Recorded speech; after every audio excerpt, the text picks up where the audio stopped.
बिस्मिल्लाहिर्रहमानिर्रहीम। अस्सलामुअलैकुम एवरीवन। आज हम डिस्कस करेंगे, जैसा कि आपने देखा, कुछ बाय और सेल की कॉल्स। ये मैं बताता चलूँ कि ये कॉल मैंने खुद अपने से मैं ये कॉल नहीं दे रहा हूँ, बल्कि एक बहुत ही रिप्यूटेबल रिसर्च का अदारा है जिसका नाम है SCS ट्रेड। ये सब कॉल्स SCS ट्रेड ने 25 नवंबर की रात को इनिशिएट की हैं, जो मैं आपके साथ शेयर करने लगा हूँ। आगे बढ़ने से पहले तमाम दोस्तों से रिक्वेस्ट है, जिन दोस्तों ने अभी तक चैनल सब्सक्राइब नहीं किया वो सब्सक्राइब कर दें, और जिन्होंने लाइक नहीं किया वो लाइक कर दें। तो आइए चलते हैं। सबसे पहली जो कॉल है वो आप देख सकते हैं स्क्रीन पे। AICL यानी आदम जी इंश्योरेंस की तरफ से है, कंपनी है, बाय की कॉल है, और ये क्लोजिंग प्राइस है 28.91, और ये जो इसका RSI है वो 46.64 पे है, और फंडामेंटली तौर पे भी ये अच्छी कंपनी है। तो अब इससे अगली जो कॉल है वो है AKBL, यानी इसमें ये अस्करी बैंक की है। तो बैंक्स के बारे में अपनी मैं कोई रिकमेंडेशन नहीं देता, लेकिन इसका जो RSI है वो है 68.46। कॉल वैसे जो इनिशिएट हुई है वो सेल की है। इससे अगली कॉल जो है वो है APL के बारे में, यानी अटक पेट्रोलियम लिमिटेड। इसकी कॉल जो है वो भी सेल की है। तो इसका जो RSI है वो है 60.82। तो इसकी जो कॉल है वो सेल की है। तो इसके बाद जो अगली कॉल है वो है BAHL, यानी बैंक अल हबीब। तो इसकी वैसे बाय की कॉल है, लेकिन ये इन्होंने इनिशिएट की है SCS ने। तो इसके जो RSI है वो 63 पॉइंट समथिंग है। तो उसके बाद जो अगली कॉल है वो भी बाय की है, वो है सेंचुरी पेपर बोर्ड की। तो ये है बाय की कॉल है।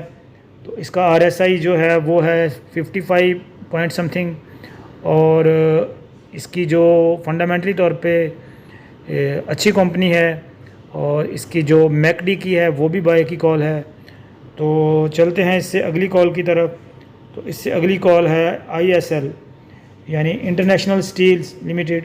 इसकी सेल की कॉल है।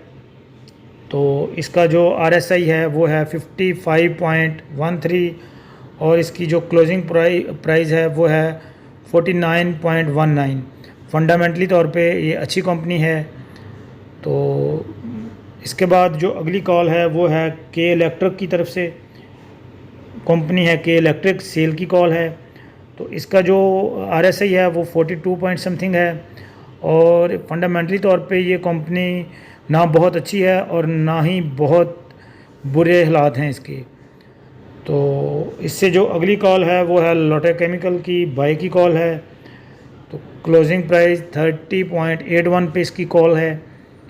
तो इसके बाद जो फंडामेंटली तौर पे भी ये ठीक कंपनी है, RSI इसका जो है वो 50 पॉइंट समथिंग का है, और मैकडी की जो कॉल है वो भी बाय की है, लोटे केमिकल की।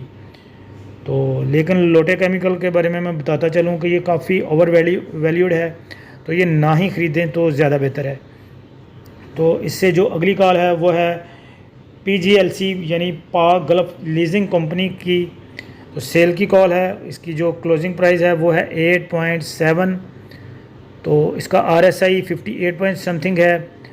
तो फंडामेंटली तौर पे ठीक है ये कंपनी, बहुत ज़्यादा अच्छी नहीं है लेकिन ठीक है। इसके बाद जो अगली कॉल है वो है PSEL, बाय की कॉल है, पाकिस्तान सर्विसेज।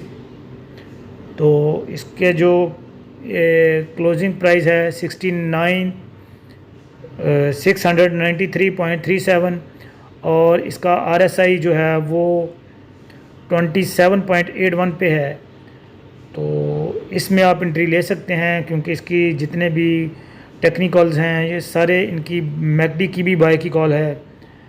तो इससे जो अगली कॉल है वो है पाकिस्तान टेलीकम्युनिकेशन की, PTC, सेल की कॉल है। 7.11 क्लोजिंग पे इनिशिएट हुई है और इसका RSI जो है वो है 49.9। तो ये भी अच्छी कंपनी है। तो इसके बाद जो कॉल है वो बाय की कॉल है इरफान मेज़ की। तो इसके बाद जो कॉल है वो है शेल पेट्रोलियम, शेल पाकिस्तान की सेल की कॉल है। इसका जो RSI है वो 47 पॉइंट समथिंग है। फंडामेंटली तौर पे भी ये अच्छी कंपनी है। तो जैसा कि मैंने आपको पहले बताया कि ये सब कॉल्स SCS ट्रेड ने इनिशिएट की हैं। बाकी मैं आपको बिल्कुल भी रिकमेंड नहीं करूँगा कि मंडे वाले दिन किसी भी किस्म की ट्रेड के लिए कोई भी बाइंग करें, क्योंकि मेरे ख़्याल में कम से कम 1 से 2 सेशन आप वेट करें, इसके बाद ही कोई बाय की पोजीशन बनाएं। क्योंकि मुझे लगता है कि आने वाले 1 से 2 सेशन मार्केट नेगेटिव परफॉर्म कर सकती है। बाकी ये मेरी असेसमेंट है, ज़रूरी नहीं कि ऐसे ही हो। तो आप अपने मुताबिक ट्रेडिंग कर सकते हैं, लेकिन मेरे ख़्याल में आप 1 से 2 सेशन वेट करें, उसके बाद ही यानी मंडे और ट्यूसडे के सेकंड हाफ तक मेरे ख़्याल में वेट करना चाहिए, उसके बाद ही कोई पोजीशन बनानी चाहिए। ये थी आज की जो 25 नवंबर 2022 की जो रात को इनिशिएट हुई हैं वो कॉल्स बाय और सेल की। उम्मीद करता हूँ कि वीडियो पसंद आई होगी। Thanks for watching. पाकिस्तान जिंदाबाद।